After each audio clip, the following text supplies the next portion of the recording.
Vamos falar de uma cervejaria importantíssima em Friburgo. Em Friburgo, você, se for a Friburgo, não deixe de visitar Alpendorf. Você vai conhecer, muito legal.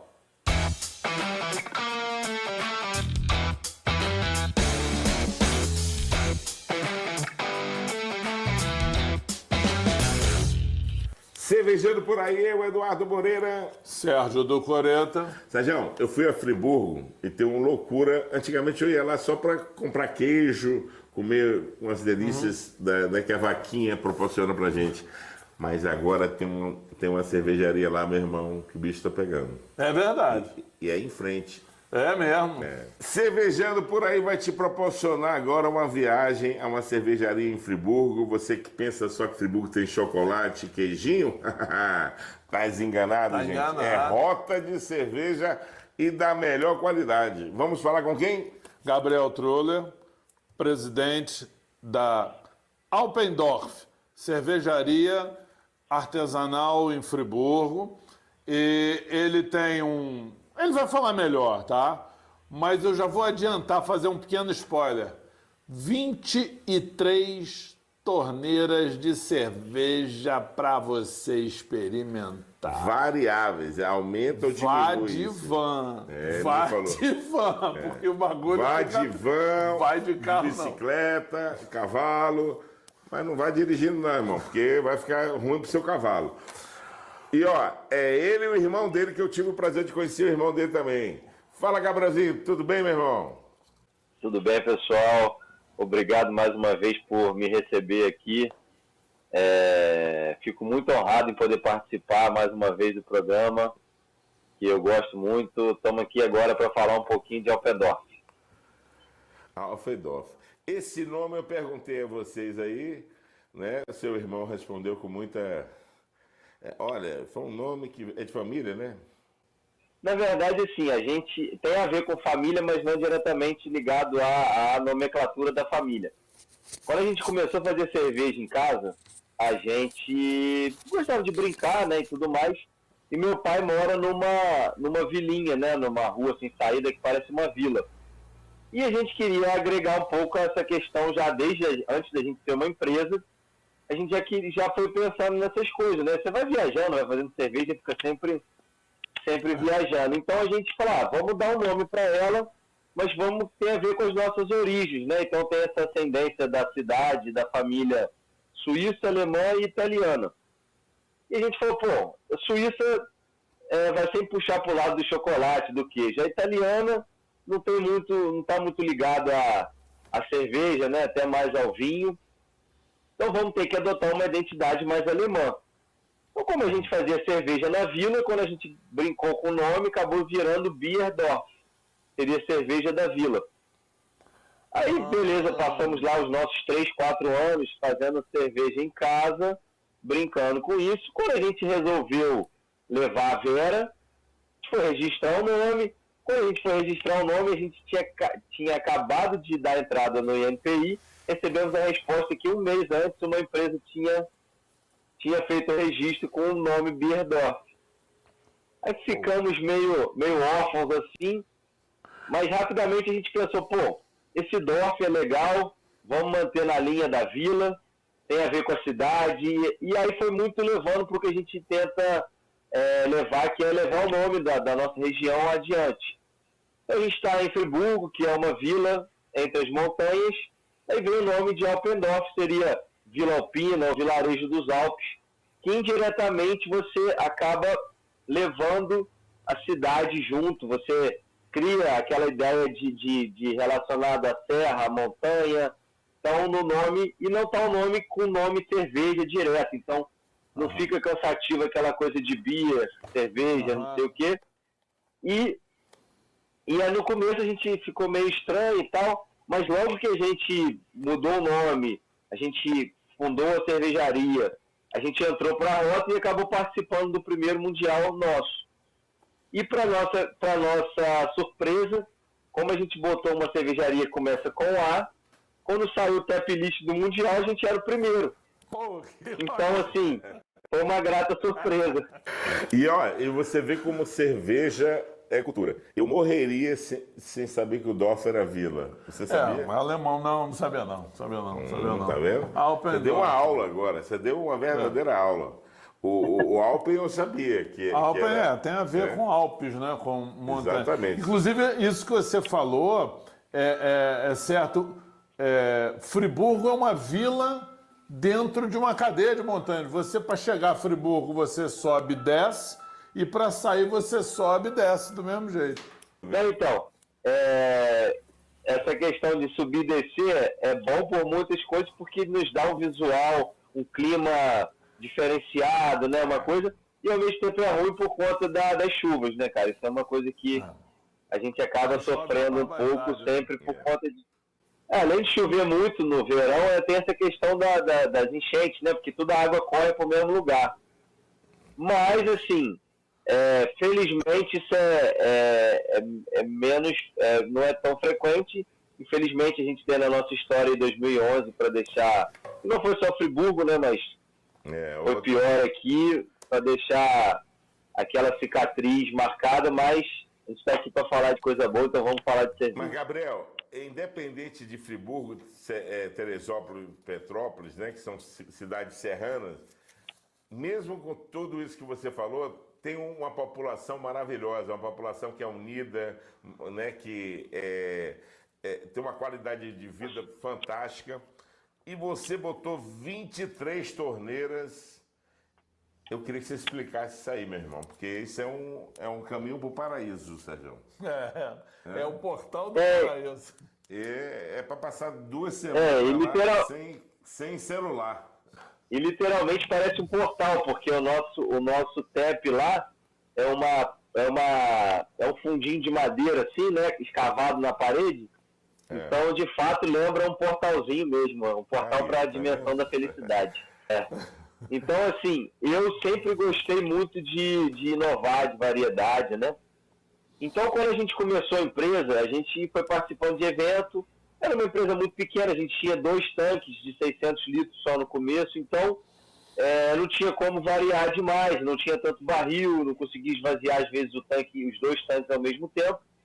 Então, invariavelmente, em evento, toda vez que eu criava uma cerveja nova, uma outra faltava.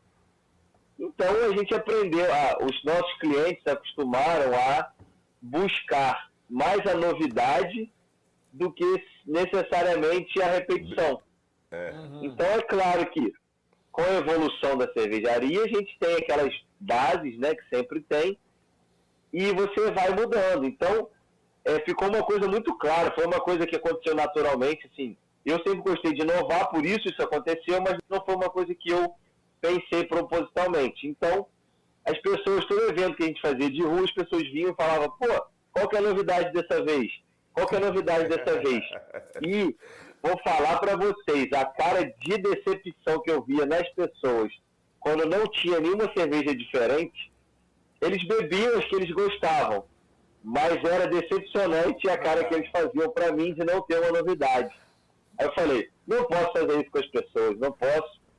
E comecei a danar, fazer estilo diferente, inovar. Aí quando a gente começou a... Cara, felizmente eu tenho uma mão relativamente boa para isso.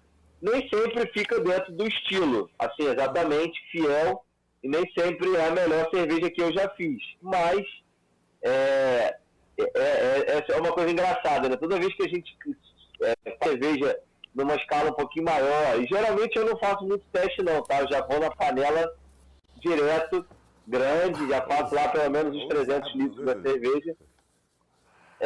É porque, Eduardo, eu já sou muito enrolado, assim, é tanta coisa para fazer.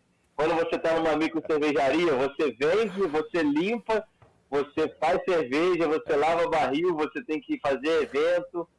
Então, assim, já é tanta coisa que a gente tem para fazer que se eu tivesse que fazer testes, que eu não ia fazer cerveja nova nunca. Então já tem que tacar aquele pau já e manda ver. Então, eu comecei, toda vez que eu crio uma cerveja nova, o pessoal fala, pô, não, essa tem que ficar na linha, essa tem que ficar na linha. Aí você fica nessa de... Eu já sou uma pessoa difícil de desapegar das coisas. O pessoal da família aqui me critica bem. Eu tenho muita coisa antiga, coisa velha, roupa antiga que eu não passo adiante. Então, assim, desapegar dos estilos antigos e desapegar dos que você faz é difícil. Então, eu fico tentando abraçar o mundo e por isso que eu precisei fazer o TEP com 23, porque eu não posso deixar de tê-las lá. Mas 23 são todas são nossas. As 23? Vez ou outra, a gente tem um convidado. Por exemplo, agora a gente está lá com o hidromel, que foi a cerveja que a gente estava falando na entrevista da Rota, uma das que vocês experimentaram lá, falando do dia da abraçagem, foi o hidromel da Duas Torres.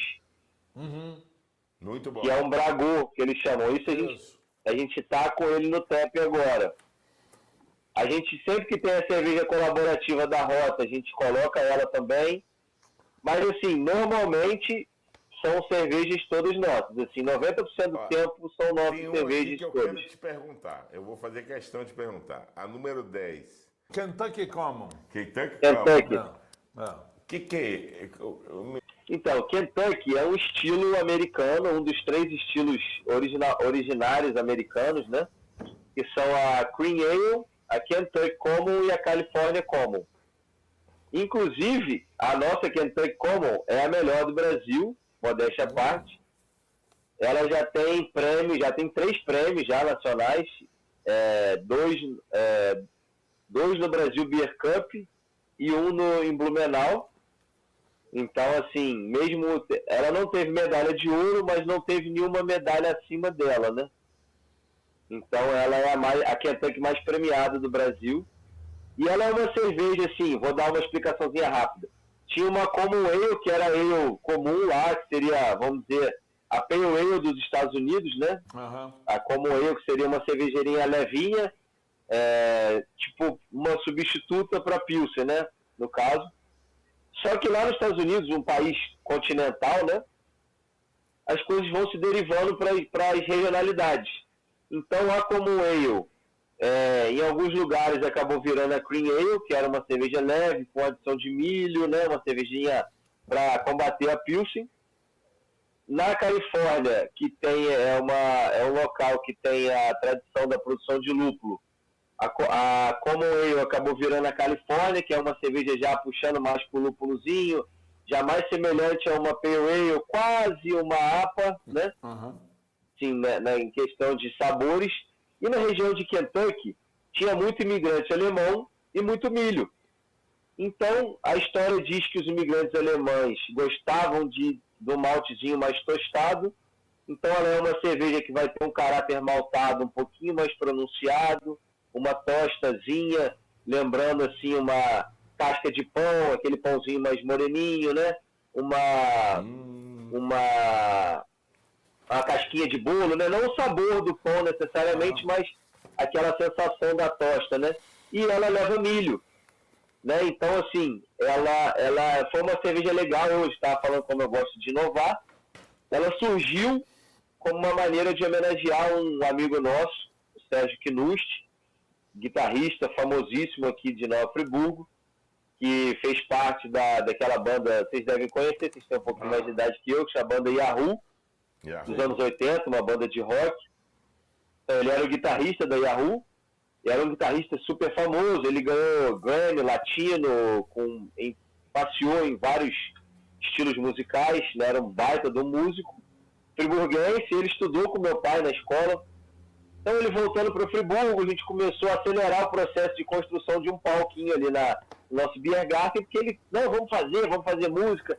Ele era um cara muito acelerado, muito divertido, e infelizmente ele veio a falecer, teve um ataque, um infarto, né? Um ataque do coração, num dia saindo do show lá da fábrica, né? Infelizmente. E com essa ideia de homenageá-lo, né, de levar a Friburgo, a gente fez uma festa em homenagem a ele, um tributo, com a participação de toda a família, né, dele. Veio o pessoal lá, tem gente do Nordeste, gente de Friburgo, os filhos dele moram, se eu não me engano, em Alagoas. A gente fez a cerveja, falou assim, pô, vamos fazer o evento, vamos fazer uma cerveja, né, que homenageie o nosso querido Serginho. E o nome dele é Sérgio Knust.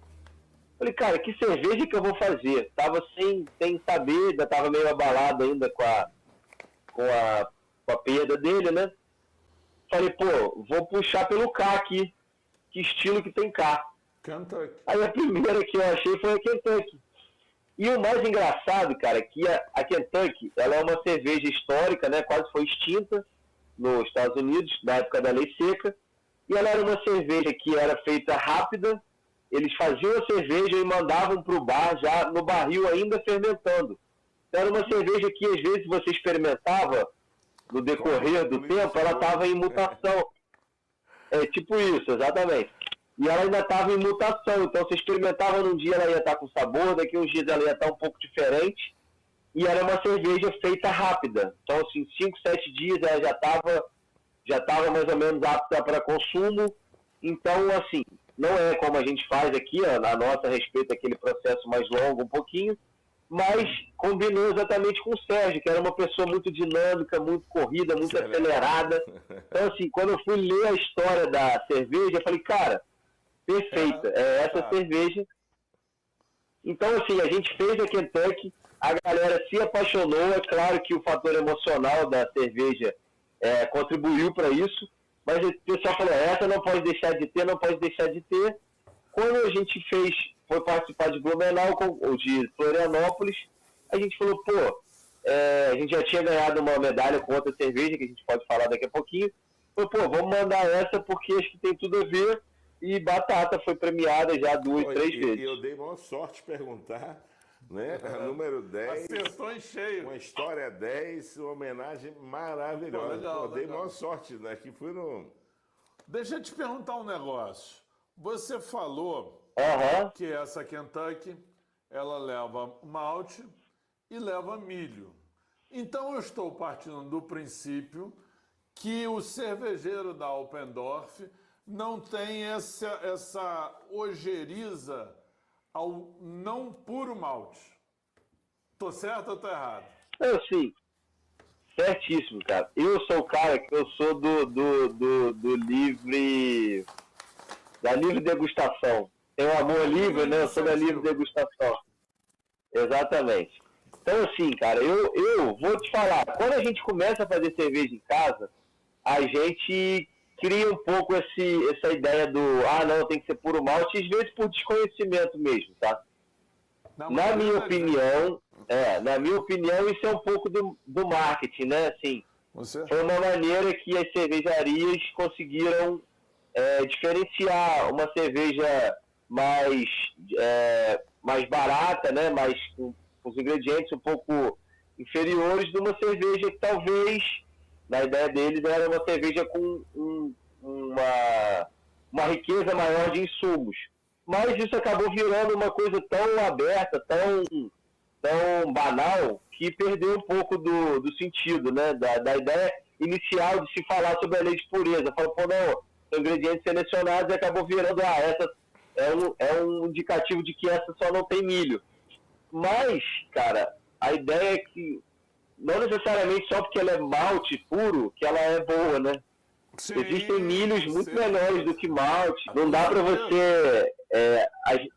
a gente no meio brinca que esse nome puro malte acabou virando puro marketing, né?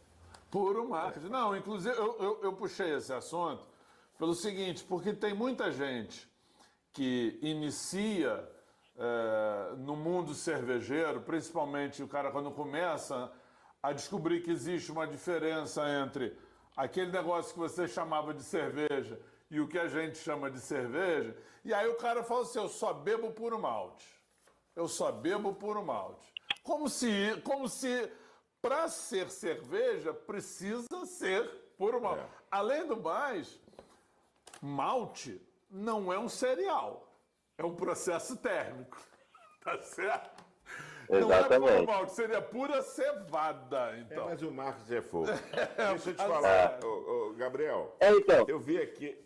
Deixa eu só dar só um instantinho, só para completar esse gancho do Sérgio. Assim, é muito engraçado, porque as pessoas chegam lá no TEP e vem aquelas 23 torneiras e falam assim, pô, eu queria uma puro malte. Eu falei, pode escolher, tem um monte aí. Pô, mas como assim? Eu falei, tá vendo essa escura aqui? Essa é puro malte, tá vendo essa vermelha aqui? Essa é puro malte, a Pilsen é puro malte, mas tem a Pilsen com milho, tem tem a Kentucky com milho, os caras, cerveja com milho? Eu falei, cara. Aí os caras assim, acham que na verdade, associaram puro malte a Pilsen de qualidade, né? Não é uma inverdade, mas não é uma verdade absoluta, né? Não dá para você falar que... É como se você falasse que todo dedo fosse o polegar, né? Todo polegar é dedo, mas nem todo dedo é polegar. É verdade. Então, assim, não dá para você generalizar. Muito bom, muito bom, muito bom. Olha só, a sua linha de produção vai de alemã, belga e brasileira, certo? E americana. Estilos. E americana, conforme você acabou de falar. Americana, inglesa. Mas na brasileira, tem na minha pauta aqui, tem um negócio que eu achei sensacional. Catarina, Saua, Araçá, Boi e Amora. Primeiro estilo brasileiro, a Catarina Saua é uma cerveja altamente refrescante, ácida e com adições de frutas tropicais. Conta um pouquinho para mim dessa Catarina aí. Eu gostei do nome, bem brasileiro mesmo, bem pé no chão mesmo. Então, Catarina recebeu esse nome porque foi o pessoal de Santa Catarina que meio que desenvolveu esse estilo. Que consiste um pouco em quê? Em pegar essa cerveja alemã ácida, que é a Berliner Weiss, que é a base do estilo, né? Eles pegaram isso como base e adicionaram frutas preferencialmente tropicais e da estação, para você trabalhar aquela coisa do circular, né, do evitar desperdício, você conseguir implementar ingredientes que tem em abundância para que isso não caia no desperdício, né? Então isso foi uma coisa que caiu no gosto, né? A gente está no Brasil, um país quente, tropical, então essa cerveja ácida, ela é uma coisa muito refrescante, assim, a acidez dela lembra a acidez de uma limonadazinha sem açúcar, né? Aquela limonadazinha gostosinha, refrescante que você toma, que você chega, sente o suor voltar para dentro do corpo, assim, né? Que refresca tanto. Então a ideia dela ser brasileira, assim, para mim foi a sacada mais sensacional você poder tornar ela tão diversa, né? Nosso país é tão diverso, então a fruta da estação pode ser em vários lugares do Brasil, né? Então isso permite a gente inovar, por exemplo, essa que você falou, a Amora. A Amora, inclusive, ela é da casa da minha mãe. Então, tem um pé lá. O Araçá, poucos conhecem, mas é uma goiaba, um estilo de goiaba, né? No Nordeste. Isso, para explicar ao pessoal aqui, eu falo que ela lembra, você olha ela, parece uma goiaba.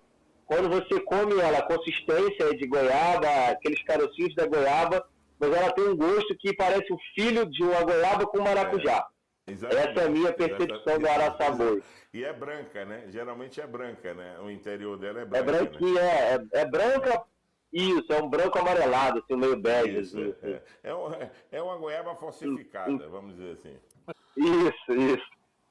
Mas ela tem um então, primo, assim, tem um primo que é sour de morango. Primo não, é marido e mulher, né? Isso, a brincadeira aqui, como eu falei, a gente gosta de levar a cidade adiante. Então a gente, quando surgiu Catarina, já logo na minha cabeça veio as montanhas aqui de Friburgo. Então é uma cadeia de montanhas, são 3 montanhas, que é a Catarina Pai, Catarina Mãe e Catarina Filha. Então a gente fez essa brincadeira. A Catarina de Araçá com a Amora é a Catarina Mãe, homenageando a montanha. A gente tem a Catarina Pai, que é a de morango, e a Catarina Filha, que é a Amora e morango. Então a gente fez essa brincadeira e surgiu a linha das montanhas. Esse Araçá Boi é um estilo do Araçá daí? Porque eu só conheço o nome como Araçá só. Não, é porque tem várias. Eu descobri, assim, na verdade, quem me falou o nome Araçá Boi foi a pessoa que me deu o Araçá, né? Que é uma fruta que tem muito Mata Atlântica, se eu não me engano. Esse lugar mais quente da Mata Atlântica. Só tem na Mata Atlântica, Então, assim, aí a gente descobriu que existe o Araçá Una. Legal. A gente ganhou essa polpa, eu fiz. Aí descobri desse Araçá Boi. E parece que tem outros araçás, assim. Eu não conheço só esses 2. e a gente botou o nome para poder ficar, para quem conhece, ficar bem identificado. É legal. E, só complementando essa questão da linha, obrigado, a linha das montanhas, aqui em Friburgo é muito famoso pelo turismo de aventura, né? Escalada, é uma das capitais, a região serrana como um todo, né? Mas Friburgo é uma das capitais nacionais aí do alpinismo. Então a gente tem essa linha, por enquanto temos as 3 Catarinas, né? Pai, mãe e filha, e temos a Cão Sentado, que é para quem não conhece, o Friburgo, tem uma pedra do Cão Sentado, isso, que é, assim, você olha, não tem nem como explicar de maneira diferente, né? Parece um cachorrão sentado. E a cerveja que representa o Cão Sentado é uma IPA feita com lúpulos de Friburgo. Legal. Então, assim, é uma pedra que você só vê em Friburgo. Do cara que toma um cão sentado. Sair rosnando, cara. Vai sair é uma IPA, né? Pitbull bicho. É uma IPA, né? É uma IPA. É uma IPA feita com lúpulos friburguenses. Olha só, é sempre bom ter numa reunião um cara que é ignorante no assunto, que é o meu caso aqui. Estou do lado de 2 experts. Eu, no Mundial, Sérgio, eu acho que deveria ter um painel de uma coisa muito interessante que eu vi aqui. O EBC, o IBU e o ABV. A cerveja está lá, tinha que ter isso aí. Por quê? Pela minha ignorância, que não li ainda, isso deve ser o amargor, a cor e o álcool. Exatamente. Na minha ignorância, que estou há um ano caminhando com vocês. Na sequência, a cor, o amargor e o álcool. A cor, o amargor e o álcool. Isso. Esse BU tinha que ter uma escala, né? Para o cara saber, ó, aqui é de 0 a 50, o outro também, para até trazer o cara para o mundo da cerveja artesanal. Você concorda comigo ou não? É uma ideia para os ignorantes como eu. O que você acha da ideia? Concordo. É porque a gente acaba sendo levado, e muito no automático às vezes, a fazer o que a gente já pratica, que é só dar nome aos bois, né? Botar o número lá sem explicar. E de fato, se você for parar para pensar no Mundial como um exemplo, que muito do público que vai lá é um público que quer uma festa, mas não entende tanto, mas está disposto a conhecer, né? Então, é uma ideia boa, sim, de você botar assim, ó, o amargor baixo vai de 0 a tanto, de médio vai de tanto a tanto, e alto de tanto a tanto. É claro que isso, assim, não é tão simples, tão tintim por tintim, quanto o número e quanto, tipo assim, se tem 40 vai ser amargo. Por quê? Você tem uma relação do teor alcoólico, do corpo, com o amargor. Por exemplo, se você pega uma Pilsen de 5% de álcool, com 35% de amargor, ou de 30% de amargor, e você pega uma Imperial Stout, que tem 11% de álcool, com 45% de amargor, a sensação de amargo que você...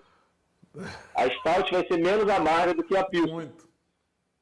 Então, assim, é uma ideia legal, Eduardo, para a gente tentar dar um visual para o pessoal, mas não vai ser tão claro assim. Então, se o cara for, como você diz, um curioso bom de pergunta, ele ainda vai cair numa área cinza aí qualquer hora. Vai falar, não vou tomar essa porque é muito amargo, eu vou tomar essa porque é menos. Eu vou te dar um exemplo agora do outro lado, que não é o cara que entende como vocês. Eu vou dar um exemplo do outro lado. Sim. Eu tenho vários amigos que não bebem uma IPA, porque na cabecinha deles, a IPA é forte e amarga. Entendeu? Eu já adoro uma IPA. Eu detestava uma IPA, hoje eu amo uma IPA. Uma sour, não sei se esse cara só me deu bomba de sour, ele me deu uma sour de sal, maluco. Eu sou hipertenso, ele quer me matar. Era uma guze. É salgado, cara. É salgado. Né? Ele quer me matar. Naquela noite eu senti que ele queria acabar com o parceiro dele. Mas eu já bebi sour interessantes, entendeu? Mas eu não sabia qual era o EBC, o IBU e o ABV. Que é uma curiosidade boba, mas é uma curiosidade, né? Não, mas não existe curiosidade boba, é a pergunta que move o mundo, pô. Você falou assim, não é a palavra bobo não é a palavra correta, mas eu já ouvi de alguém que falava, né, que são os bobos que movem o mundo, né, porque são eles que perguntam, Sim. são eles que ativam a curiosidade, porque se você acha que você sabe tudo, você senta no seu conhecimentozinho limitado e fica sem aprender nada, então a gente só evolui quando a gente tem dúvida, quando a gente tem certeza a gente fica parado no mesmo lugar. Então, de fato, assim, a ideia, a gente sempre põe ABV e IBU. Isso é de praxe. Mas talvez a gente possa pensar em criar uma escala mais visual para facilitar quem não entende ou quem não sabe o que aquele número quer dizer. Uhum. Muitas cervejarias botam assim, no rótulo, por exemplo, quando vai falar do amargor, bota lá uma florzinha de lúpulo quando é baixa, 2 quando é médio e 3 quando é alto. Eu vi numa latinha da Budweiser que eu comprei, tinha isso assim, não sei se é obrigatório agora ou não, mas eu vi isso na latinha. Não, o IBU não é obrigatório não, obrigatório é só o teor alcoólico, quando você bota na cerveja. Então, por exemplo, a Craft Beer... O teor alcoólico, pode falar. Ele é mais ou menos inquestionável. Se você tem uma cerveja com 4 e tem uma cerveja com 12, a com 12 vai te deixar mais doidão. Isso é... A cor também, eu acho que a cor é uma coisa mais ou menos inquestionável. Agora, o IBU eu concordo contigo. O número não diz muito. Se você pegar, por exemplo, a Jade, que é uma cerveja da Teresópolis, ela tem 50 de IBU e é intragável. Porque ela é muito seca, ela tem um corpo muito baixo. Com IBU de 50... Nossa, você não consegue beber lá cowboy de jeito nenhum.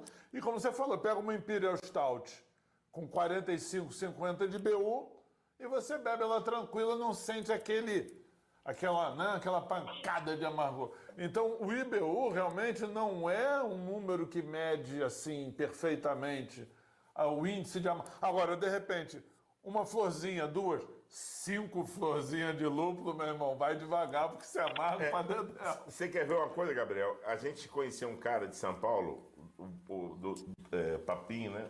Do Papi. Do Papi. Ele vende uns kitzinhos assim, pô, ele fez lá na hora, cara. Ele pegou uma Pilsen e jogou. Eduardo, a gente simpatizou muito, né? Eduardo, bebe aí pra você ver agora. Pô, o negócio ganhou, incorporou um lúpulo, né? Eu falei, cara. Extrato de lúpulo. Meu irmão, ficou uma delícia. Tal. Agora bebe esse aqui. Quer dizer, mudou da água para o azeite com gotinhas. Então eu achei assim, é o mundo de vocês, é um mundo surreal. O cara não pode dizer, nunca eu sei tudo. Mas vamos voltar aqui ao Alpendorf, que eu ainda queria falar sobre o Beer Tour da Alpendorf. O Beer Tour da Alpendorf. Eu vi no site de vocês que vocês têm 3 tipos de Beer Tour, não é isso? O amador, o júnior... Na verdade, assim... Mais ou menos. É quase isso. Mas, assim, o real é que a gente tem basicamente 2 modalidades, só que dentre uma delas a gente divide em 2. Com uma quantidade uma régua de degustação ou 2 réguas de degustação, né, para a pessoa que quer experimentar mais ou quer experimentar menos. E a modalidade mais, que a gente chama de prêmio, né, que é, além do tour e da degustação, a gente tem uma harmonização de queijo, chocolate e cerveja. Meu Deus. Então, mais ou menos o tour é assim. Eu vou receber a pessoa lá, vou chegar na entrada da fábrica, vou explicar um pouquinho essa história do nome, quando a gente começou, quantos anos a gente faz. Eu vou perguntar para a pessoa como é que é o entendimento dela sobre cerveja, porque às vezes a pessoa não entende nada e eu vou ficar falando um monte de coisa que a pessoa vai ficar boiando. Importantíssimo. Então, assim, eu tento basear a profundidade do conhecimento que eu falo de acordo com o que as pessoas entendem e o que as pessoas querem. Não adianta eu querer... Isso que para mim é um problema, às vezes, da cerveja, você querer empurrar alguma coisa goela abaixo das pessoas. Não é. Ou A encher pessoa tem que linguiça querer também, consumir né? aquilo para que de fato ela possa absorver aquilo real. Porque se você engole um negócio forçado, você nem sente o gosto. Então tem que ser apreciado. E na experiência, para mim, é a mesma coisa. A gente... Vou lá, eu explico, aí eu passo na recepção do insumo, a sala onde a gente guarda o malte, mostro o moinho, aí vou para a fábrica, vou mostrar o processo de fabricação, os tanques, aonde a gente invasa, aonde a gente envelhece as cervejas em barril de madeira, mostra a câmara fria, onde fica o temp, né? Então, te dá um geral na fábrica, então a pessoa vai conhecer, vai ser mais ou menos ali de meia hora até 1h30, depende da sede de conhecimento da pessoa, porque eu falo muito, então se a pessoa der corda, vai. E se a pessoa não está tão animada, às vezes é grupo grande, que tem hora para fazer tudo, acaba sendo um pouquinho mais corrido. E depois a gente vai para a parte boa, que é a degustação. Todo mundo que faz o tour ganha um pintzinho personalizado do tour, que é bem legalzinho. Tem a degustação. E a gente tem os preços, 35 e 50, né, da mais simples, com uma régua de 4 estilos, 50 com 8 estilos e 120 quando a gente faz essa degustação no final acompanhada de queijos, chocolate e cerveja. Essa já vai levar mais ou menos umas 2 horas. Hein, Gabriel, deixa eu te fazer uma pergunta. Porque a gente está falando aqui, Sérgio, mas pode ter pessoas que queiram organizar uma van para ir para lá. Sim, né? Eu mesmo estou pensando em fazer isso. Me leve que eu vou com você. Essa pessoa tem um dia certo? Como é que é o seu procedimento de horário e dia? Então, normalmente, Edu, a gente faz sábado e domingo, tá? Mas a gente sabe que o turismo não tem dia. Então, assim, no sábado e no domingo é mais fácil de você conseguir uma coisa no dia. Né? A gente sempre pede para agendar com antecedência, principalmente quando vai fazer a de harmonização, porque eu preciso chegar lá na queijaria, a gente usa o queijo e o chocolate da queijaria, né? Nosso vizinho ali. Longe Eu preciso chegar lá, ver os queijos. Muito longe buscar no material. Eu preciso ir lá, ver os queijos que eles têm disponível, né? Ver o chocolate e ver o que vai harmonizar com qual cerveja que eu tenho. Então eu preciso de pelo menos um dia para poder fazer esse meio de campo, né? Já o tour convencional, sem harmonização, no final de semana geralmente a gente consegue marcar no dia ou com um dia de antecedência. E durante a semana a gente consegue fazer também. Faz até para uma pessoa. Só que aí precisa marcar com antecedência, porque eu preciso organizar esquema de produção, organizar o dia a dia, né?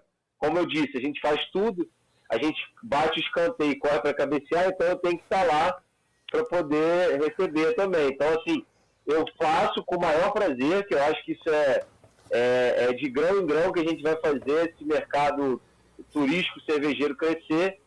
Então, às vezes, mesmo que financeiramente, às vezes não seja viável eu sair de lá para atender uma pessoa, eu faço mesmo assim, porque eu acho que é um investimento não só na empresa Alpendorf, mas em você fortalecer o turismo cervejeiro regional.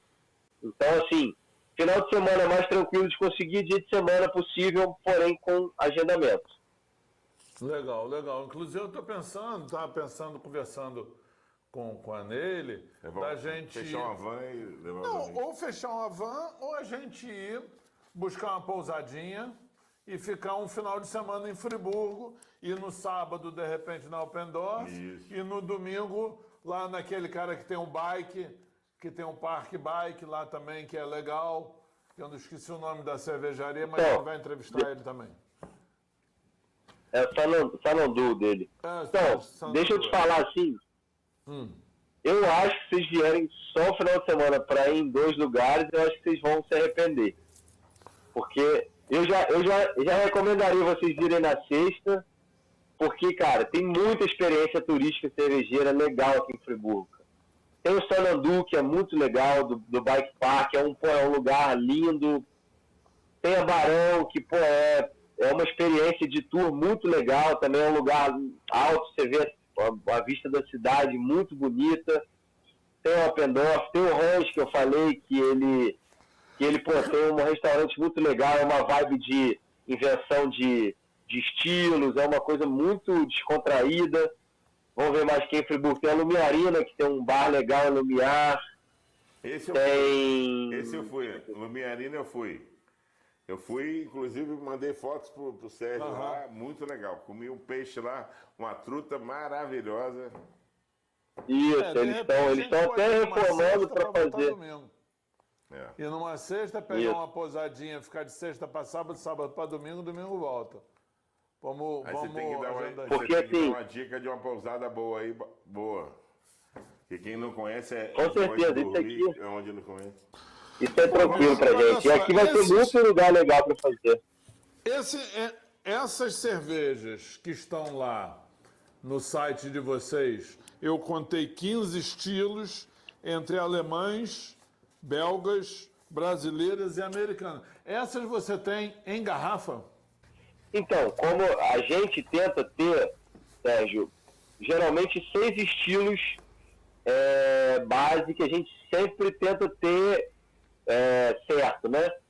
Seriam a German Pilsner, a Weiss, a Kentucky, né, premiada, não pode deixar de ter, a Red Ale, a IPA, a Porter e a outra muito premiada nossa, que é a Margherita Gose, que já que o Edu falou que é hipertensa, né, vai se assustar, mas é uma Gose com sabor de pizza.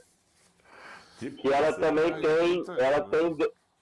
ela tem 3 prêmios, tem medalha de ouro no Mundial, tem medalha de ouro em Blumenau e tem medalha de ouro numa Copa Internacional na Colômbia. A Margherita, ela é meio snob, assim, se não for para ganhar medalha de ouro, ela prefere nem ganhar. Ela só vai no ouro, só. A gente tenta ter sempre esses estilos base em abundância para que não falte garrafa. Mas, como a gente, o nosso foco ainda não é venda garrafa, principalmente para PDV, é uma coisa que a gente está implementando, a garrafa às vezes sofre uma certa sazonalidade. Então no site tem tudo descrito, tem algumas que a gente desativa porque acabam. Então assim, às vezes a gente faz um lote, 300 litros, tem um evento bom, seca o estoque, antes da gente conseguir produzir outro.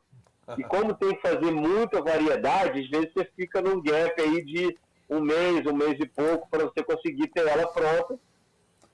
Então assim, infelizmente, a Alpendorf não é conhecida pela regularidade no fornecimento de garrafa.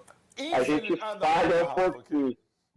Em garrafa, né? A gente falha. Produção. O que é que nós vamos ter hoje? Qual é a novidade? Exatamente. Tá certo. Meu amigo Gabriel. Então, assim, rapidinho, só para falar, pegando o gancho da Gose ali que você falou, Edu, nesse Mundial agora que a gente esteve lá, um dos destaques, assim, principalmente do pessoal do meio cervejeiro, foi a Imperial Gose de caramelo salgado. Assim, foi uma coisa absurda, que se falou muito. Foi uma cerveja assim, que a gente idealizou, eu e meu irmão, num dia de inspiração, a gente pensando no que a gente poderia inovar na Gose, né? Já que a Margherita deu tão certo, a gente, vamos continuar na linha alimentícia. Aí surgiu a ideia da caramelo salgado, que foi tipo um dos maiores sucessos do Mundial. Já pensou em fazer alguma coisa com coco? Já fiz com coco queimado. Esse ano a gente ganhou medalha no Mundial de novo, que foi com a do Bel, que levou café e cumaru. O cumaru, que é uma noz, né, do Cerrado, Amazônia ali, que ela lembra um sabor de baunilha, né? E o café da região aqui. E eu falo muito, mas deixa eu falar por que a gente pensou nessa cerveja. A do Bel, que é o estilo belga, ela combina muito com essas adições, com envelhecimento, né, uma cerveja maltada. E a gente pensou, vamos usar um ingrediente regional, que é o café daqui de uma cidade vizinha, de Bom Jardim, que a região serrana também é muito forte no café, principalmente esse lado aqui, centro-norte, né, de Friburgo para frente. E vamos adicionar uma coisa, já que a gente está indo para o Mundial, vamos levar a nossa regionalidade pensando num público que não é de Friburgo e de um público que não é do Brasil. E adicionamos o cumaru, que é um produto brasileiro, né? Que o pessoal gosta de chamar de baunilha brasileira, baunilha da Amazônia. E felizmente ela foi premiada com uma medalha de ouro no Mundial. Então a gente vai nessa coisa da invenção aí, né? Mas muito engenhoso a sua invenção, né? Sim, Pelo amor de Deus. não, e olha só. E tudo que tem café com cerveja, eu já vi que é tudo top. E olha só, para manter uma lista de 23 novidades, o cara tem que ter muita imaginação. É verdade. E como ele fala bem, fala muito, mas é um monstro. É um monstro. Rapaz, é um monstro. Gabrielzinho, nós vamos encerrando, meu irmão, e agradecendo sempre a você pela uma gratidão, a sua humildade de estar conosco aí, né, Sérgio? Ouvindo verdade. as minhas bobagens e as partes técnicas do homem aqui. Mas a nossa visita presencial nós vamos fazer aí com você, se Deus permitir, ele vai permitir ainda.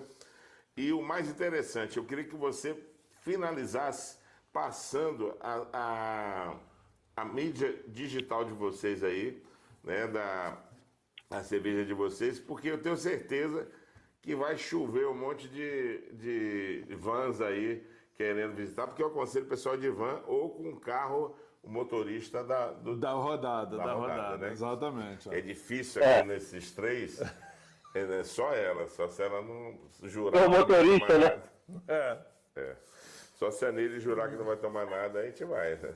Mentira. E a minha mulher também não bebe, mas não gosta de estrada. Então vamos lá. Por favor, dá suas mídias, por gentileza. O nosso site é opendorf.com.br. A nossa mídia é cervejaria.opendorf, né, no Instagram. E lá você vai ter um linkzinho lá para achar os nossos contatos, né, WhatsApp, enfim. Queria agradecer mais uma vez o convite, a participação. Já que eu fiz naquele dia da Rota lá, a gente fez a intimação para vocês entrevistarem todo mundo da Rota. Agora eu vou fazer a intimação para quando vocês virem aqui a gente gravar a parte da degustação do Tour Premium, dessa harmonização do queijo, cerveja e chocolate. Porque o queijo a galera meio que já imagina, né? Sim. Mas quando chega na parte do chocolate, a galera fica meio extasiada, assim. Então, eu não vou confessar fica o convite para que a gente faça a degustação aqui. Então, eu vou confessar a você que eu fiquei meio assustado quando ele falou chocolate. Mas eu falei, como eu sou o burro da rodada, vou ficar calado que eu vou participar lá para ver que o bicho vai dar. Chocolate. Mas obrigado, Cara, né? Iremos com certeza. A primeira vez que a gente fez aqui essa harmonização para agregar essa questão da cerveja com chocolate foi no Festival de Chocolate. Então, quando a gente vendia o copo da Porter, por exemplo, que era a primeira cerveja que a gente fez, a gente dava uma lasquinha de chocolate branco para a pessoa. Falava, experimenta a cerveja, experimenta o chocolate, depois você experimenta juntos. Cara, a sensação, fazer um spoiler do que vocês vão experimentar, a sensação aqui era igual o Ratatouille no filme, quando ele ensina o irmão dele a misturar lá as coisinhas, né, a uva com o queijo e o vinho. Aquilo parece que faz um rodopio na cabeça. Isso é uma coisa sensacional. É isso aí. Gente. Obrigadão, Gabriel. Obrigadão mais uma vez pela sua participação aqui no Cervejando por Aí. Sempre muito animado e muito, né, intelectual nosso papo. Tá certo. Sérgio, eu vou te dar a oportunidade, já que nós falamos com um cara top, você não errar nossas mídias, porque a idade está chegando, a gente faz isso. Mas eu vou tentar. Vamos lá, gente. Bom, nosso site, cervejandoporaí.com.br, é também o endereço das nossas páginas no Instagram e no Facebook. E nos nossos canais de mídia, Cervejando por Aí, no YouTube, no Google Podcast e no Spotify. Engasguei. Quase falhou, você viu aí, né? É o aditivo, não tá faltando aditivo. Mas toda quinta-feira a gente está com novidade. É verdade. Foi um prazer estar com vocês, espero que vocês tenham gostado. Dá o like aí, né? Compartilha. Vem com a gente. É isso aí. Até a próxima, valeu. Um abraço.